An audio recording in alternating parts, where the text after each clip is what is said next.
Hey girl, let me tell you about this podcast. Girl, everybody has a podcast these days. But this one interviews new and interesting indie artists. It's called Indie Artist Music Hustle with Blonde Intelligence. Really?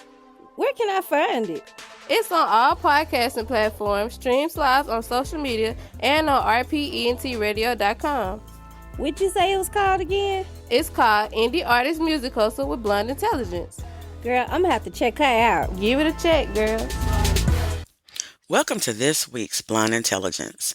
I'm your host, Miss Roni, and I always seek to give you exquisite cranial repertoire. This week, I am going to talk a little bit about basically what everybody else has been talking about in the reality TV world with Married to Medicine. I saw snippets of the scene and of the Zoom and of other commentators, and I had a conversation with my cousin because she is the mother of a son and I have two sons. So I guess we were trying to put ourselves in her place, but I guess to some extent, even though you have similarities, there may be more differences, I would say. The first thing that kind of stood out to me was Dr. Heavenly. When she said, I wasn't there, but I knew it was worse than what we saw on TV or whatever. And basically saying that she had some things that she wanted to say. And every time she tell the truth, that it gets her into trouble. And I kind of feel like if you already know beforehand, before it comes out your mouth, and that it could possibly mess up some of your friendships by you saying this, you could rephrase or choose not to speak on it as of yet. I just feel like that's an excuse that you use. Well, you know what? I tell the truth. Yeah, but I don't know about if it was your place to tell the truth at that time and who you told your truth to. But I'm just thinking about, I guess, the family dynamic of it all. And a lot of people are saying that Cecil is a kept man, that he don't work and da da da da. But I also look at the fact that when you're in a two-parent household and one have a more demanding job than the other, you need one of those parents to be the stability, the one that can go if the school call, or if the child gets sick, or if uh, they need to be picked up early, or stay up late to help do homework or projects. So I feel like, and it's just my opinion, that Cecil was that, and that as the boys got bigger, that maybe he was growing up with them, I would say. Because I did read some comments about how Simone had to go and get him from his mother's house. I don't know why. I don't know anything about that. I watched Married to Medicine, but as I got more into my professional career, I didn't have as much time to watch reality TV like that. And I have basically gotten to where I don't watch TV at all. But they also talked about the behavior of the son and the behavior of the father and what Simone has allowed. The behavior of the son, the main comment that everybody is talking about that I have not seen to be addressed yet was, I hope when she was going to get her iPad to show the budget, I hope that what you're about to say to me is not going to make me mad or something to that effect and give your food to the dogs. And that's when everybody who's a mother of sons started having their opinion. And I can't help if he's 22, 12, 42, or whatever. She said to him, it might. And everybody else is like, what the hell you say? You want to repeat that and say that again? You're going to do what? See, her saying that it might be. Maybe that's her way of keeping him calm. But In my world, I want you to go ahead and get froggy. Let's get it all out now. Jump around, jump up, get down. I want you to do it. I want you to do it.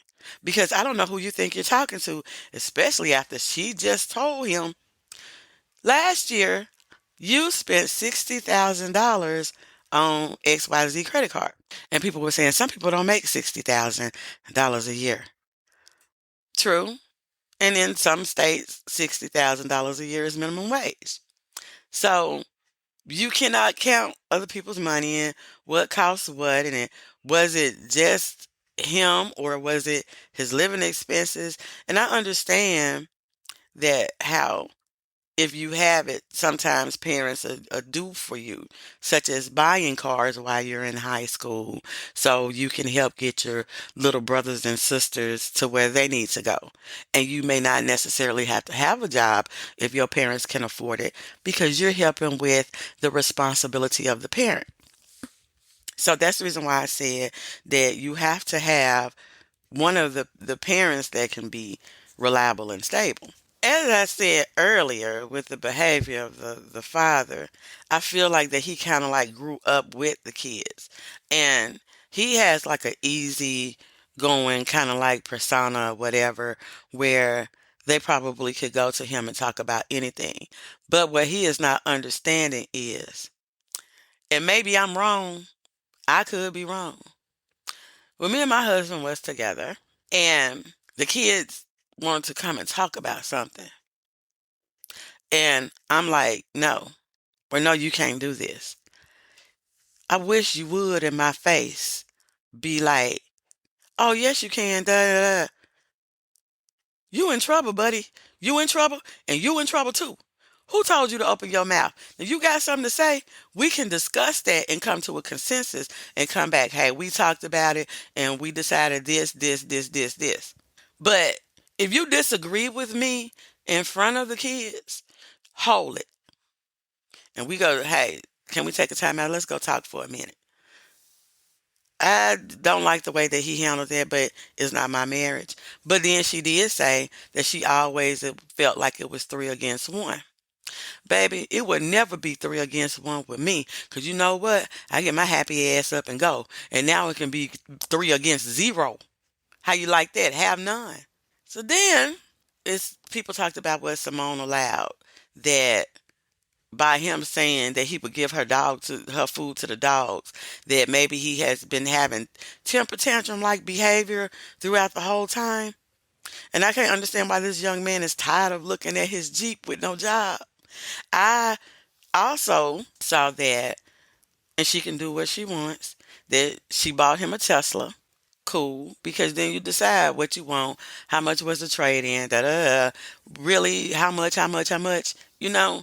So I guess when you look at the books or whatever, we don't know. But she's saying that she's not fully ready to retire, being financially comfortable where she wants to be.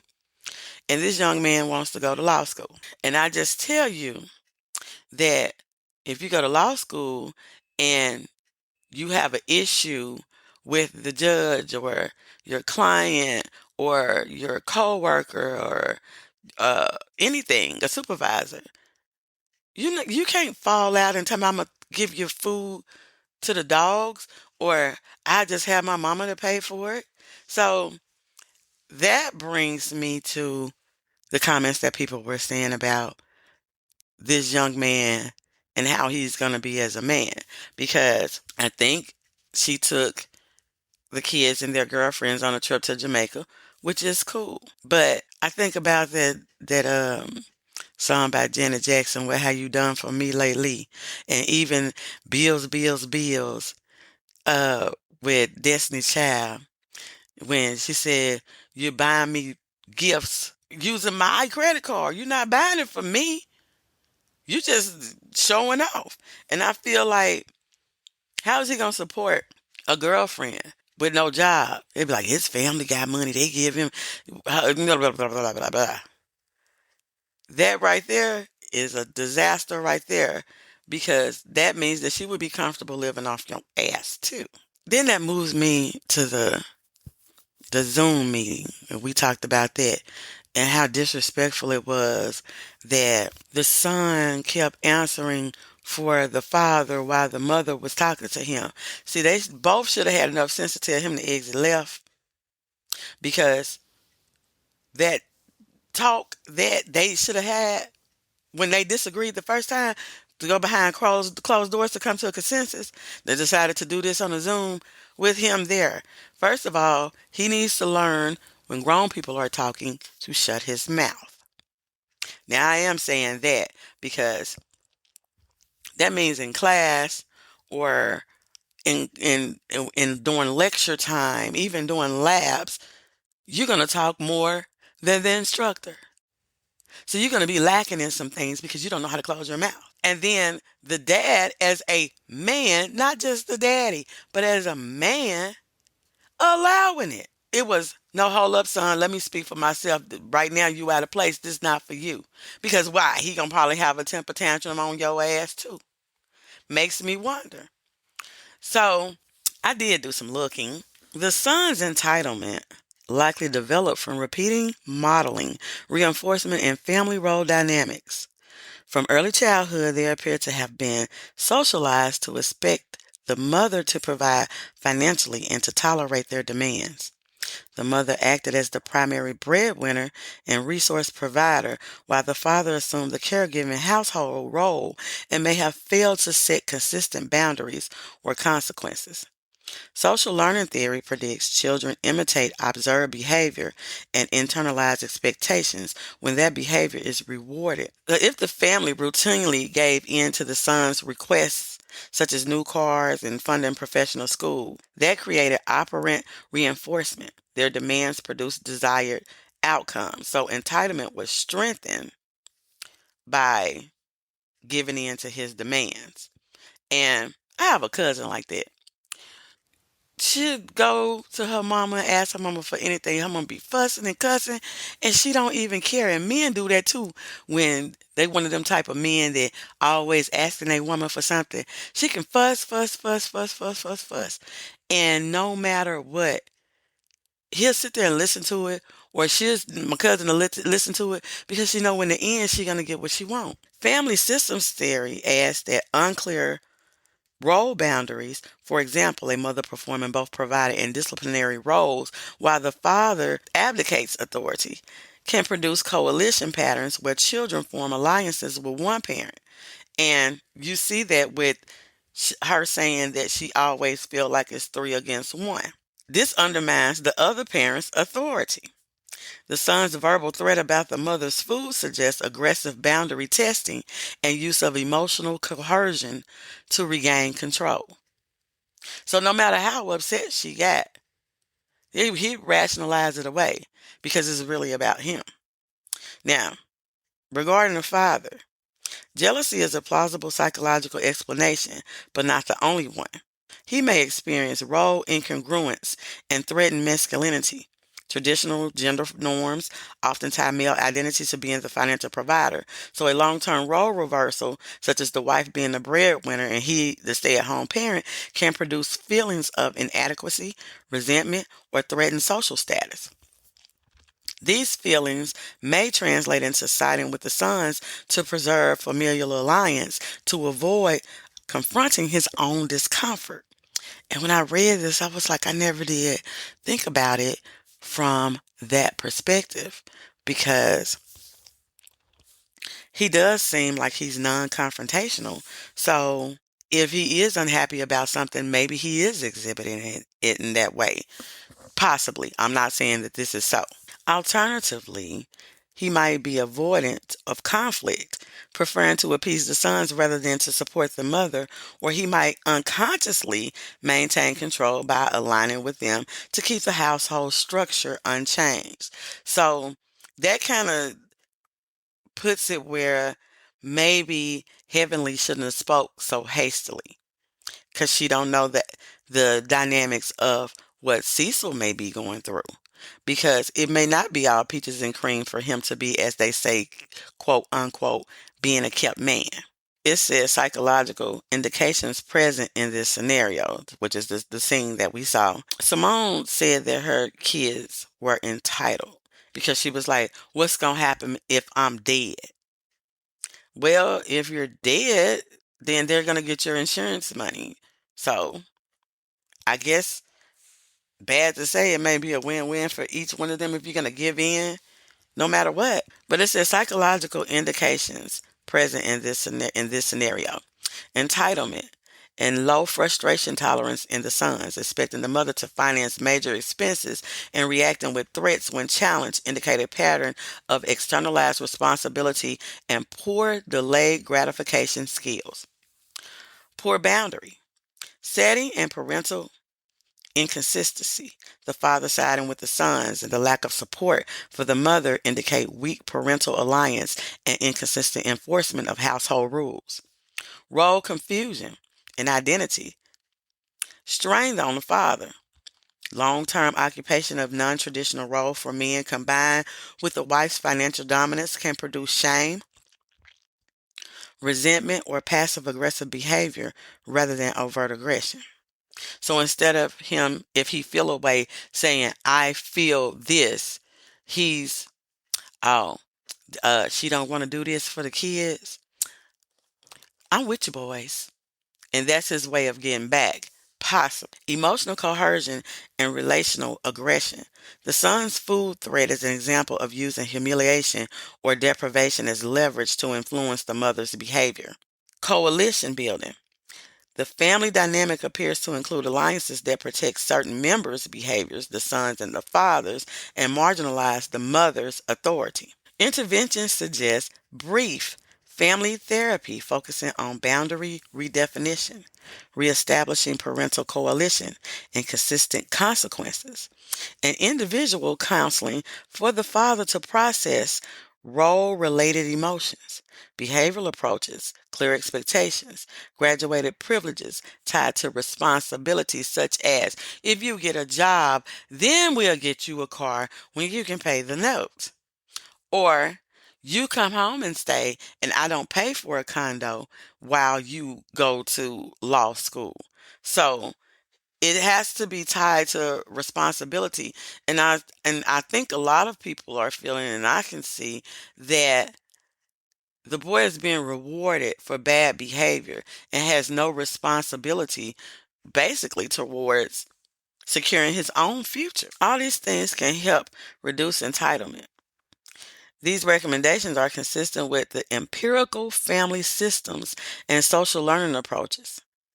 And my sources was A. Bandura for the social learning theory. Yes, I had to learn that a lot. And R. Cornell, the book Masculinities, the second edition from the University of California Press. So that's all I have for this week. And I think that a lot of parents can relate to at least portions of what happened in that episode or that scene. So leave your comments. That's all I have for you this week. Bye. Hey girl, let me tell you about this podcast. Girl, everybody has a podcast these days. But this one interviews new and interesting indie artists. It's called Indie Artist Music Hustle with Blunt Intelligence. Really? Where can I find it? It's on all podcasting platforms, streams live on social media, and on repertoire.com. What'd you say it was called again? It's called Indie Artist Music Hustle with Blunt Intelligence. Girl, I'm gonna have to check her out. Give it a check, girl.